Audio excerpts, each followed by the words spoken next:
It was 10 a.m. on a Tuesday, exactly 72 hours after we lowered my father's casket into the ground. I pulled into the driveway of the estate, the house my father had built brick by brick, and hit the brake so hard the seat belt locked against my chest. I sat there, gripping the steering wheel, wondering if grief was making me hallucinate. Because there, scattered across the pristine front lawn, were black plastic garbage bags. At least 15 of them. Some had split open, spilling their contents onto the grass. I saw my favorite cashmere sweater lying in the dirt.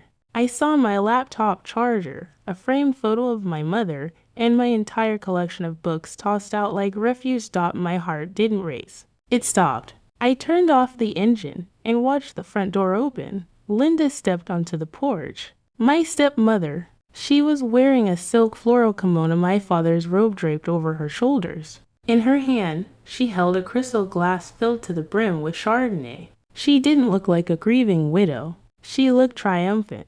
I walked up the driveway, passing the debris of my life. I stopped at the bottom of the porch steps. "What is this, Linda?" I asked. My voice was flat. "Debt." Linda swirled her wine. "It's called spring cleaning, Sarah, or technically, estate management. That's my property," I said. "You threw my clothes on the lawn." "I threw the trash on the lawn," she corrected, taking a sip. "You should be thanking me. I saved you the trouble of packing. I live here, Linda. This is my home." Linda laughed. It was a sharp, brittle sound. "You were staying here." Past tense. "But the new owner has decided to go in a different direction. Specifically, a direction that doesn't include you." "The new owner," I repeated. "Legally, the spouse inherits the primary residence," Linda recited, like she had rehearsed it. "That's me, and I need the space. Mason needs the master suite." Mason, my stepbrother, 25 years old, unemployed, and currently describing himself as a lifestyle architect on Instagram. Mason needs Dad's room. I asked, "Stan, Dad's things are still in there. Mason is an influencer now." Linda snapped. "He needs the lighting in the master bedroom for his vlogs. The guest wing is too dark. And frankly, Sarah, you moping around here brings down the vibe." "I'm in mourning. I can't heal with you haunting the hallways." She took a long drink, draining the glass. Then she pointed a manicured finger toward the side of the house. "If you really have nowhere to go, you can sleep in the garage. There's a cot in there from when the gardeners stay over. But you are not coming inside the main house. I've already changed the alarm code. If you try to enter, I will call the police." I stared at her. The cruelty was breathtaking. My father hadn't even been gone a week, and she was forcing his daughter to sleep in a garage while her son took over the master suite for TikToks. I felt the anger rising, hot and sharp. I wanted to scream. I wanted to tell her she was a parasite. But I work in high-stakes software engineering. I know that emotion is a liability. Linda was playing checkers. She thought she had won because she held the king, but she didn't know I owned the board. I took a deep breath. "Okay," I said softly. Linda blinked, surprised. She had wanted a fight. "Okay, it's your house, Linda. You're the widow. You have the rights." A smug smile spread across her face. "I'm glad you finally accept your place. Sarah, don't take too long getting your junk off the driveway. Mason has friends coming over." She turned and slammed the heavy oak door. I heard the electronic lock engage. I stood alone on the driveway. I didn't cry. Instead, I pulled out my phone and opened a secure folder labeled trust_docs_final. I opened the PDF titled Irrevocable Living Trust, Property Deed Transfer, Grantor Thomas J. Miller, Trustee, Beneficiary Sarah E. Miller, date recorded August 14th, 2018, 5 years ago, before he even met Linda. My father transferred the house into a trust to protect it from her previous bankruptcy debts. Linda wasn't the owner. She was a guest who had overstayed her welcome. And Mason was a squatter. I closed the file. I looked up at the master bedroom window and saw Mason pulling the curtains open, waving mockingly at me. I didn't wave back. I simply whispered, "Enjoy the light, Mason, because tomorrow I'm cutting the power." I got back into my car. Linda gave me 20 minutes to pack. I was going to give her exactly 24 hours to regret the day she met me.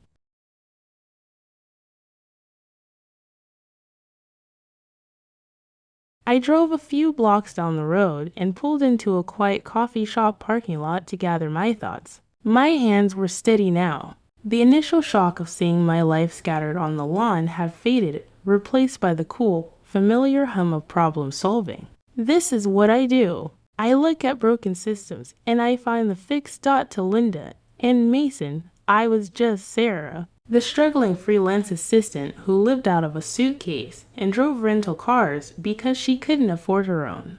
That was the narrative I had let them build. It was easier that way. If they thought I was poor, they didn't ask me for money. They had no idea that for the last 5 years, I've been a senior lead software engineer for a cybersecurity firm based in Palo Alto. I don't fix printers. I build encryption infrastructure for Fortune 500 banks. I travel constantly not because I'm scraping by, but because my job requires high-level on-site clearances in London, Tokyo, and Singapore. My struggling income puts me in the top 1% of earners for my age bracket.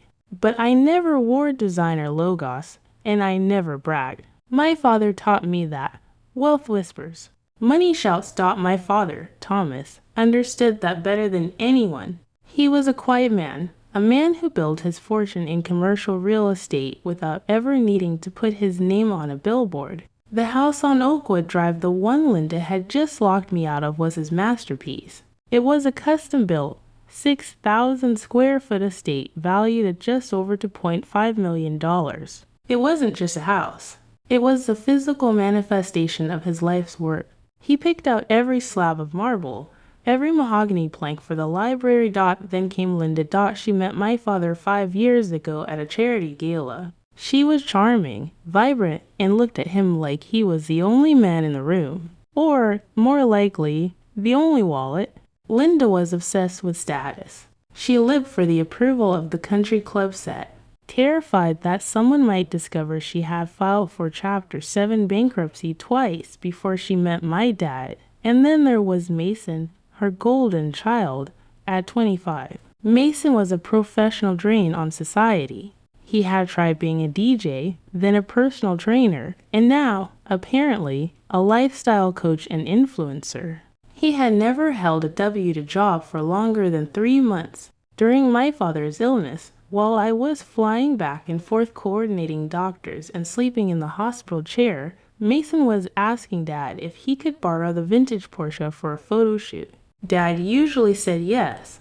He was too tired to fight. I think Linda and Mason mistook his exhaustion for ignorance. They thought he didn't see them spending his money or eyeing his assets. They thought he was just a confused old man. They were wrong. 2 years ago, just before his diagnosis got bad, Dad asked me to meet him for lunch. Just the two of us. He looked tired even then, stirring his tea slowly. Sarah, he had said, his voice low. I love Linda. She takes care of me in her own way, but she has terrible instincts with money. And Mason thinks the world owes him a living. He reached into his briefcase and pulled out a thick file. I worked hard to build that house to see it seized by Linda's creditors or sold off to and Mason's next failed business idea. I need to protect it. Not for me, for the legacy. That afternoon, we sat in his lawyer's office and executed the paperwork. He transferred the deed of the house, the entire $2.5 million estate, into the Miller Family Irrevocable Trust. He named me Sarah Miller as the sole trustee and beneficiary. The logic was simple: protection. Because the house was no longer in his name, it wasn't part of his personal estate. It wasn't subject to his will. And most importantly, it was completely shielded from any debts Linda might rack up. Legally, Dad was just a tenant in his own home for the last 2 years of his life. He never told Linda. He knew she would throw a tantrum, accuse him of not trusting her, and make his final years miserable. So he kept the secret. He let her believe she was the queen of the castle, assuming that when the time came, I would handle it gracefully. He probably hoped I would let them stay for a while. Maybe 6 months. Maybe a year. He trusted my judgment, but he didn't anticipate the black trash bags. He didn't anticipate Linda changing the locks 3 days after his funeral. He didn't anticipate them throwing his daughter into the street like garbage so Mason could have better lighting for his Instagram videos. I sat in my car, sipping my black coffee, looking at the PDF on my phone one more time. Linda thought she had inherited a mansion. In reality, she was squatting in my house. She didn't know that every light switch she flipped, every drop of water she used, and the roof over her head belonged to the stepdaughter she had just tried to banish to the garage.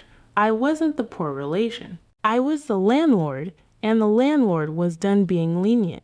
To understand why I didn't scream when I saw my life in trash bags on the lawn, you have to understand what the last 72 hours had actually looked like inside that house. The trash bags were just the finale. The prelude was far worse. The disrespect started literally an hour after the funeral service ended. We were still in our mourning clothes.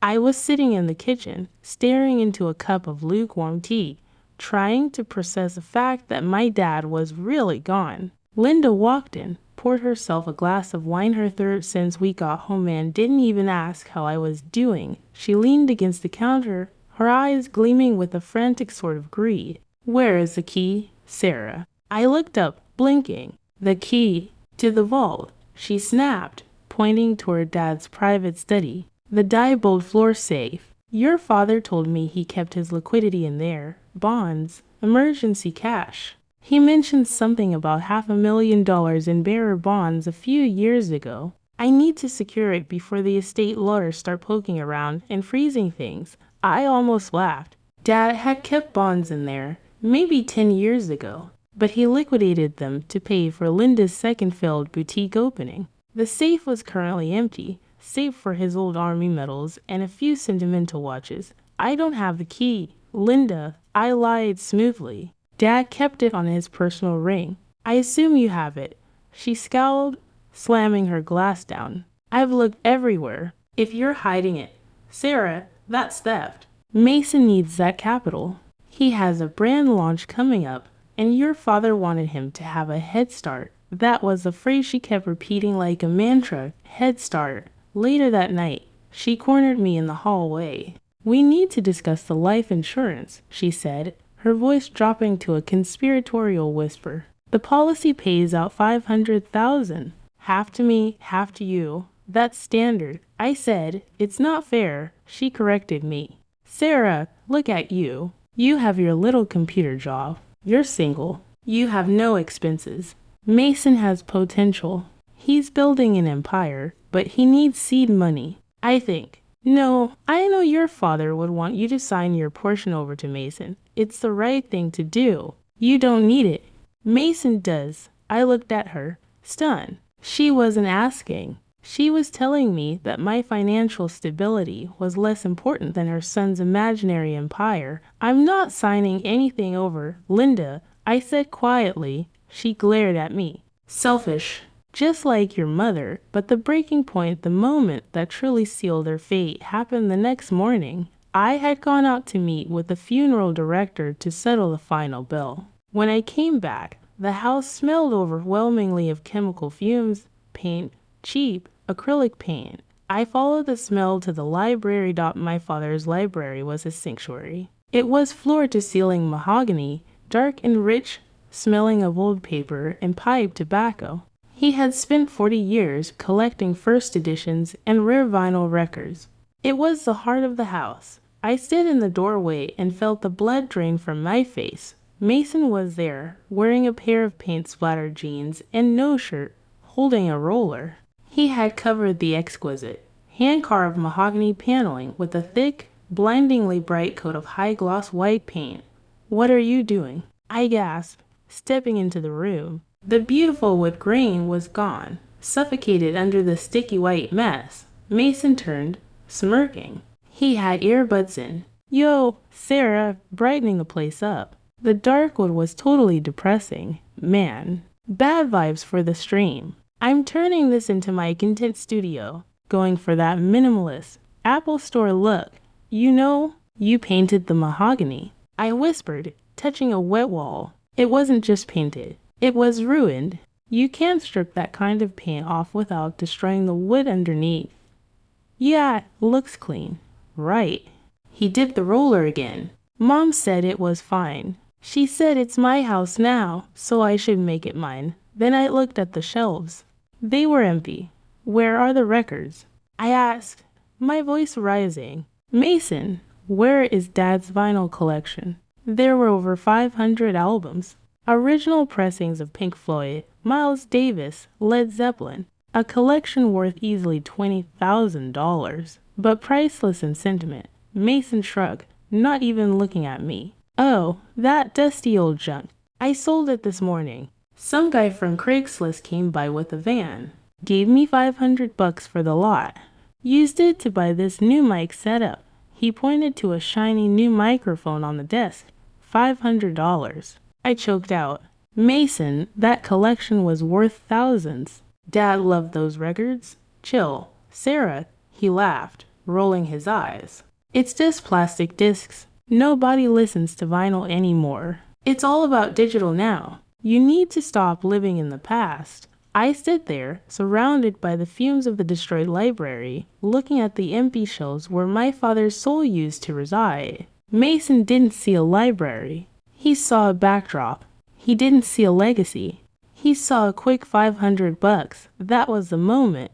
That was when I stopped grieving and started calculating. I turned around and walked out without saying another word. Mason probably thought I was storming off to cry. He was wrong. I wasn't crying. I was counting down the hours. They wanted to destroy my father's house. Fine. I would make sure they never step foot in it again. The next afternoon, I came home early from the lawyer's office to find a Lexus parked in the driveway behind Mason's truck. It wasn't a family car. It had a magnetized sign on the driver's door. Prestige Realty. Ask for Brenda. My stomach dropped. I walked through the front door and heard voices coming from the formal living room. It really is a stunning property, a woman's voice was saying. The market is hot right now. Linda, with this square footage and the location, we could list at $2.8 million and probably get a cash offer within the week. That sounds perfect. Linda's voice purred. I want a quick sale. Brenda, liquidate and move on. Too many sad memories here. I stepped into the archway. Linda was sitting on the white sofa, sipping, you guessed it, more wine. Across from her sat a polished real estate agent holding a listing agreement. You're selling the house. I asked loudly. Both women jumped. Brenda looked up, startled. Linda didn't even flinch. She just rolled her eyes. Oh, Brenda, ignore her, Linda said with a dismissive wave of her hand. That's just Sarah, the stepdaughter I mentioned. She's been renting the guest room. She's moving out this week, so you don't need to worry about showing the property with a tenant present. Tenant. I repeated, my voice vibrating with disbelief. Linda, I am not a tenant. I am Thomas's daughter. Linda stood up, walking over to me with a tight, warning smile. She gripped my arm, her nails digging into my skin, and whispered through her teeth, shut up. Don't ruin this for me. Then she turned back to Brenda, beaming. She's a little emotional. Grieving, you know. Why don't you draw up the paperwork, Brenda? I'll sign everything tomorrow. Brenda nodded, sensing the tension, and gathered her things quickly. I'll email you the listing agreement, Linda, as soon as the front door closed behind the agent. I ripped my arm away from Linda. You can't sell this house, I said. It's not yours to sell. Watch me, Linda spat. I'm the wife. I get the house. And I'm cashing out. I'm not spending my golden years maintaining this dusty museum. Outside, a car engine roared to life. Not Mason's old truck, but the deep, throaty purr of a high-performance engine. I looked out the window. Mason was pulling into the driveway in a brand new, pearl white Audi A5 convertible. It still had the temporary dealer tags on the windshield. He honked the horn, grinning like a child on Christmas morning. Nice, isn't it? Linda said, following my gaze. Mason has been so depressed since your father died. I thought a little grieving gift would help him feel better. My blood ran cold. Linda didn't have money. She had maxed out her credit cards years ago. I pulled out my phone and opened the banking app for my father's emergency property fund. It was a joint checking account he had added me to years ago, strictly for paying property taxes and major repairs. It had a balance of $50,000. I logged in. Current balance $7,500. Recent transaction yesterday. Wire transfer to Valley Imports. Amount $42,500. I stared at the screen. The numbers blurred. She hadn't just listed the house. She had looted the emergency fund. That money was meant to pay the property taxes due next month. Without it, the trust could face a tax lien. You stole $42,000. I whispered, holding up the phone. You drained the tax account to buy Mason a toy. Linda shrugged, unbothered. I didn't steal anything. It was a joint account with your father. I'm his wife. What was his is mine. And Mason needed reliable transportation for his brand. That money was for the house. I yelled, finally losing my composure. That was for taxes. You are legally looting the estate. Linda laughed. She walked over to the sidebar and poured herself another drink. Oh, Sarah, stop with the drama. Legally, I am the spouse. In this state, the spouse gets everything unless there's a will stating otherwise, and we both know your father's old will is vague. She turned to me, her eyes hard and cold. And here is the reality check you need. If you try to fight me on the house, or the car, or the money, I will destroy you. Excuse me. I have friends in this town, she hissed. I know people at the club. I know people at your father's old firm. If you try to sue me, I will tell everyone that you abandoned your dying father. I'll tell them you refused to help with his care. I'll tell them you were abusive to a grieving widow. I will drag your name through the mud until you can't get a job at a fast food drive-thru. She took a step closer, smiling that same cruel smile I would see 3 days later on the porch. So be a good little girl. Pack your bags. Let me sell the house. And maybe, if you're nice, I'll let you keep your old bedroom furniture. Otherwise, I'll leave you with nothing but your reputation in tatters. I looked at her. I looked at the stolen money on my phone screen. I looked at Mason outside, revving the engine of a car bought with my father's safety net. They had crossed the line. They hadn't just been greedy. They had committed theft and threatened blackmail. You really think you're untouchable, don't you? I asked quietly. I know I am, Linda said. Now get out of my sight. Mason and I are going for a drive. I walked away. I went to my room, the guest room, and locked the door. I didn't pack. I didn't cry. I picked up my phone and dialed the number for the sheriff's department non-emergency line. Then I dialed my estate attorney. It's Sarah, I said when he answered. It's time. Prepare the eviction notices and add a civil suit for $42,000. Linda thought she had just threatened a tenant. She had no idea she had just declared war on her landlord. I stayed in my room that night while Linda and Mason celebrated. I could hear them downstairs, laughing loudly, clinking glasses, and talking about how they were going to spend the money from the house sale. Mason was shouting about buying a loft in the city. Linda was planning a trip to Europe. They were spending millions they didn't have. I sat on the edge of my bed, listening to them, and I realized something crucial. Arguing with them was pointless. If I told Linda about the trust right now, she would just scream, deny it, and maybe even destroy the house out of spite before I could get her out. She was volatile. If she knew she had lost, she would burn the place down. So I decided to let her think she had won. I needed her to dig the hole deeper. I needed her to put her signature on that real estate listing agreement. I needed her to officially claim ownership of an asset she didn't own. That wasn't just greed. That was fraud. And fraud gave me leverage. The next morning, I walked into the kitchen. Linda was there, hungover but smug, making coffee. I'm heading out, I said quietly. I won't be in the way when the real estate agent comes back. Linda didn't even look up. Good. Make sure you take those ugly boxes from the hallway with you. I will, I said. You win, Linda. Sell the house. Do what you want. She smirked into her mug. I knew you'd see reason. I walked out the front door, got into my car, and drove straight to the law offices of Holloway and Associates. Mr. Holloway had been my father's attorney for 30 years.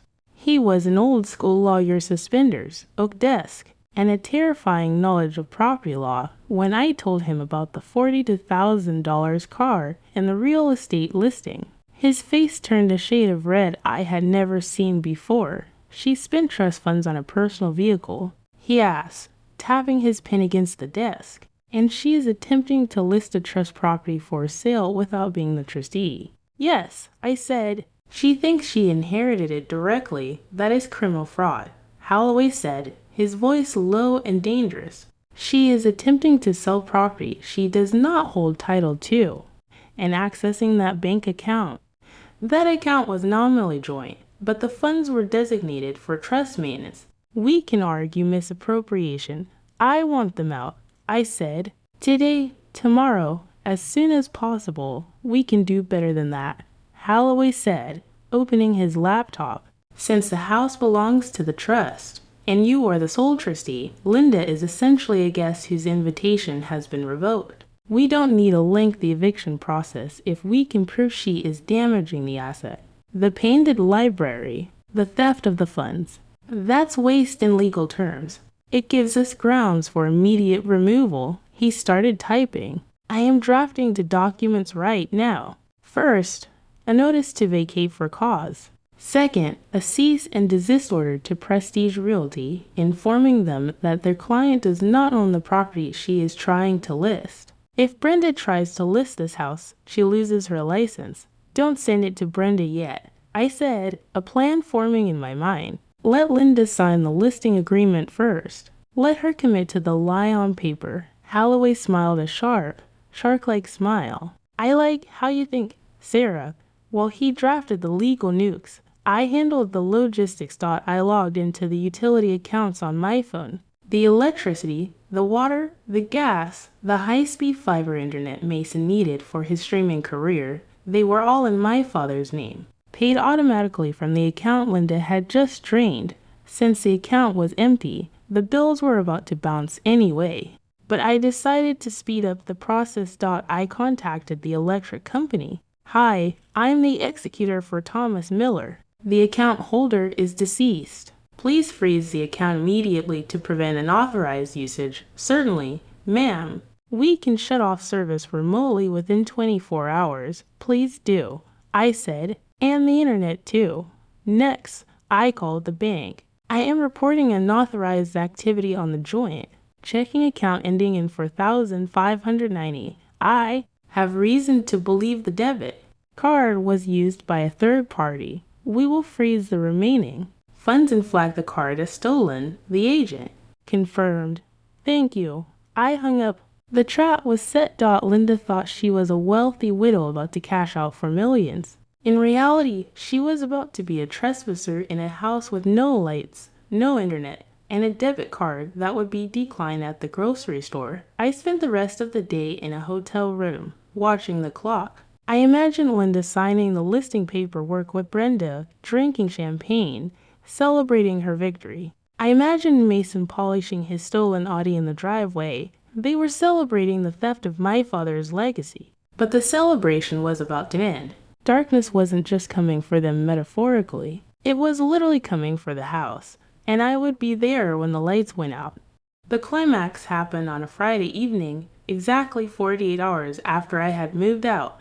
Linda, ever the social climber, couldn't just sell the house quietly. No, she had to make it a spectacle. She organized a farewell to the estate dinner party. She invited the entire neighborhood, specifically the wealthy ones she was desperate to impress, along with Brenda, the real estate agent, and a few of her country club friends. The pretext was celebrating the upcoming sale and Mason's new career launch. I parked my rental car down the street, hidden in the shadows of an oak tree, and watched. The house was blazing with light.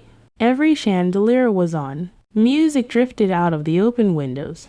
I saw Mason in the driveway showing off the white Audi to a group of impressed neighbors. I saw Linda in the foyer, holding court in a sequined dress, laughing that fake, tinkling laugh of hers. She was in her element. She thought she had pulled it off. She thought I was sleeping in a garage somewhere, defeated and erased. I checked my watch. 7:58 p.m. I picked up my phone and sent a text to the sheriff deputy I had met with earlier that afternoon. Green light.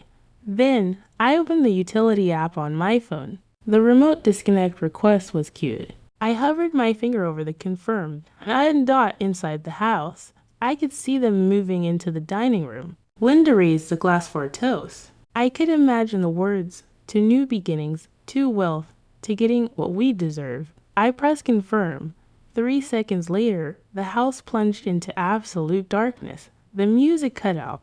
The chandeliers died. The security lights outside blinked off. The entire estate vanished into the black night. I heard screams, confusion. The neighbors were murmuring. Phone flashlights started flickering on through the windows like fireflies. That was my cue. I started the car and drove slowly up the driveway, my headlights cutting through the darkness, illuminating the confused guests spilling out onto the porch. Right behind me, a sheriff's cruiser pulled in, its blue and red lights flashing silently, painting the white pillars of the house in chaotic colors. I stepped out of the car. Linda ran out onto the porch, clutching her phone. What is going on?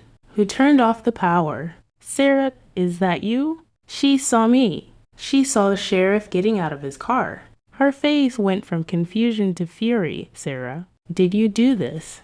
I told you not to come back here. Officer, arrest her. She's trespassing. The sheriff, a stern man named Deputy Miller, no relation, walked up the steps. He ignored Linda's screeching and looked at me. Ms. Miller, is this the property? Yes, Deputy, I said calmly, holding up a thick manila envelope. This is the residence at 1420 Oakwood. Officer, remove her. Linda yelled, pointing a shaking finger at me. Brenda, the real estate agent, was standing behind her, looking terrified. This is my house. She is a disgruntled relative. Actually, ma'am, the deputy said, turning to Linda, we're responding to a call regarding unauthorized occupants and grand larceny. Unauthorized. Linda laughed, a high, hysterical sound. I'm the widow. I own this house. I stepped forward into the pool of light from the sheriff's cruiser. No, Linda, I said, my voice cutting through the murmurs of the neighbors. You don't. I pulled the document from the envelope. This is the deed of trust for this property, dated August 14th, 2018. My father transferred the title 5 years ago. The sole owner of this house is the Miller Family Trust, and I am the sole trustee. I handed the deed to the deputy. He shone his flashlight on it, nodded, and looked back at Linda. The paperwork checks out. Ma'am, you are not the owner of record. Linda froze. Her face went pale in the strobe of the police lights. That's a fake. Thomas would never ... He did. I said it to protect it from your bankruptcy creditors. He knew you'd lose it. I turned to Brenda, the real estate agent. Brenda, did Linda sign a listing agreement with you claiming she was the owner? Brenda's eyes went wide. She stepped away from Linda like she was radioactive. She told me she had the title. I haven't filed it yet. Good, I said, because if you had, you'd be an accessory to fraud. Fraud, Linda whispered, and speaking of theft, I said, turning to look at Mason, who was trying to slink away toward the garage. Mason, where are you going? The deputy shone his flashlight on Mason. Stay right there, son. I was just checking on the car. Mason stammered. The Audi. I asked.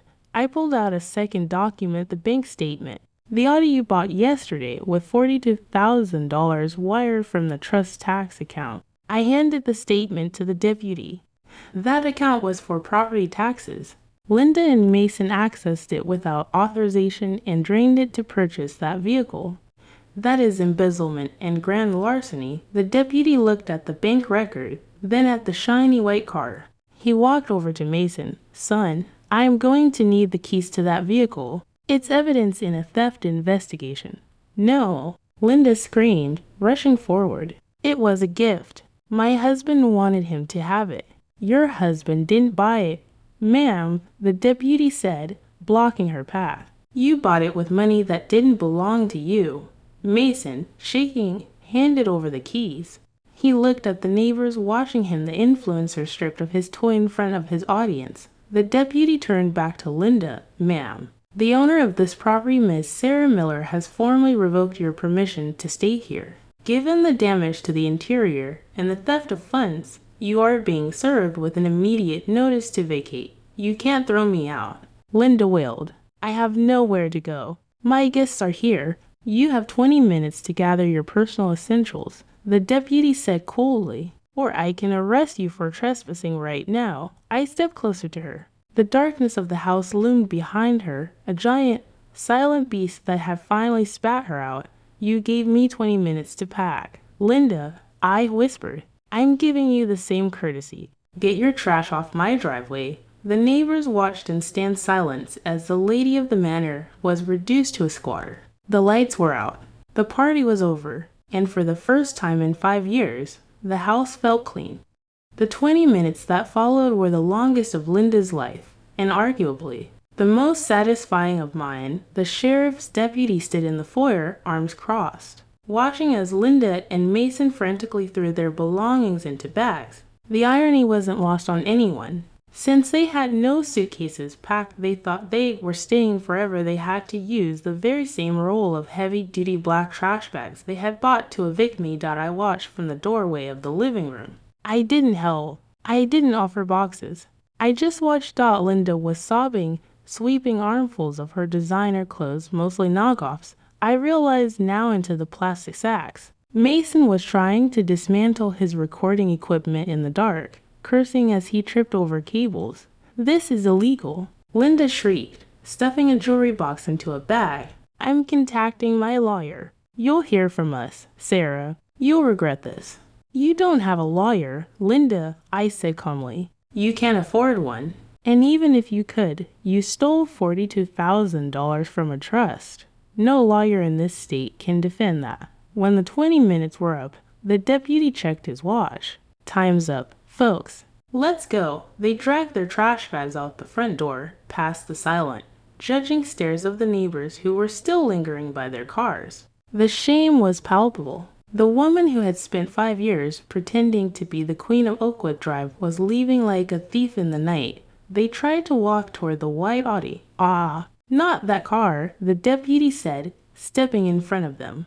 That vehicle is impounded. You'll have to call a cab. Mason looked like he was going to cry. He pulled out his phone probably to call an Uber, but paused. I realized later he was probably checking his bank balance. Realizing the gravy train had just derailed, they ended up waiting on the curb for 20 minutes for a taxi, sitting on their trash bags in the dark. When the cab finally arrived, they shoved their bags into the trunk and drove away without looking back. The fallout in the weeks that followed was swift and brutal. I didn't just let them walk away. I followed through on the lawsuit. My attorney filed a civil suit for the return of the $42,000 they had embezzled, since the Audi was seized and auctioned off at a loss. Because Mason had already smoked in it, there was still a deficit. Linda, faced with a judgment she couldn't pay and no house to leverage, was forced to file for Chapter 7 bankruptcy for the 3rd time in her life. It wiped out her credit completely. She moved into a small, dingy apartment on the other side of town, the kind of place she used to make fun of. Mason didn't fare much better, stripped of his studio and his luxury car. His influencer persona crumbled. He tried to spin the story on social media. He posted a tearful video titled, "My Evil Stepsister Stole My Inheritance," trying to garner sympathy and donations. It almost worked. Until I had my lawyer release a public statement attaching the police report, the bank records showing the theft, and the deed of trust proving he never owned the house. The internet is a cruel place. When his followers realized he was a squatter who stole from a deceased man's estate to buy a car, the backlash was instant. He was canceled within 48 hours. He deleted his accounts and, last I heard, was working the night shift at a warehouse, a real job. Finally, as for the house, it needed healing just as much as I did. I hired a team of restoration specialists to fix the library. It took weeks to strip the cheap white paint from the mahogany. It wasn't cheap. and it wasn't easy, but slowly, the warm, dark wood of my father's sanctuary emerged again. I spent months tracking down replacements for the vinyl records Mason had sold. I didn't find them all, but I filled the shelves with music again. I moved into the master bedroom, not out of spite, but because it was where I felt closest to my dad. I woke up every morning to the light streaming in through the bay windows, the light Mason had coveted, and I felt peace. The house wasn't a museum anymore. It wasn't a stage for Linda's social climbing. It was a home. One afternoon, a letter arrived in the mail. No return address. It was from Linda, a short, scribbled note asking if she could come by to pick up a few boxes of Christmas ornaments she had left in the attic. I didn't reply. I walked out to the curb and dropped the letter into the trash bin. The eviction was permanent. And the silence. It was beautiful. I sit here now in the restored library, the smell of fresh mahogany polish and old paper finally replacing the chemical stench of Mason's paint. It's quiet. The only sound is the rain tapping against the window pane, the same rain that soaked Linda and Mason as they waited for their taxi on the curb. Looking back, I realized that their downfall wasn't caused by my lawyers, or the sheriff, or even the trust documents. Their downfall was engineered entirely by their own greed. Greed has a way of blinding people. It acts like a fog, obscuring reality until all you can see is what you want, not what is actually there. Linda and Mason were so obsessed with the idea of what they deserved, the mansion, the status, the influencer lifestyle, that they never bothered to check the foundation they were standing on. They assumed that because I was quiet, I was weak. They assumed that because I drove a rental car and didn't brag about my salary, I was destitute. They looked at my silence and saw submission. That was their fatal error. They didn't understand that in the world of high stakes, whether it's software architecture or state law, the loudest person in the room is usually the one with the least amount of leverage. Linda spent her time screaming about her rights as a widow. Mason spent his time broadcasting his success on social media. Meanwhile, I spent my time reading the fine print. My father knew this about them. For a long time, I wondered why he stayed with Linda. I think he was lonely. Yes, but I also think he knew exactly who she was. That's why he created the trust. It was his final, silent act of fatherhood. He couldn't stop them from being greedy, but he could stop them from devouring his legacy. He handed me the keys to the kingdom years ago, knowing that one day I would have to be the one to lock the gates. I think about that moment on the driveway often. The moment Linda told me I could sleep in the garage. It would have been so easy to scream at her. It would have been so easy to throw a tantrum, to wave the papers in her face right then and there. But true revenge, the kind that leaves a mark, isn't about instant gratification. It's about letting the trap snap shut only when the prey is fully committed. I let them list the house. I let them steal the money for the car. I let them throw the party. I let them climb all the way to the top of the mountain, just so the fall would be that much longer. If I had stopped them on day one, they would have walked away with their pride intact. They would have spun a story about the mean stepdaughter, but by waiting, by letting them expose their own character in front of the police, the neighbors, and the real estate agent, I ensured that everyone saw the truth. They weren't victims.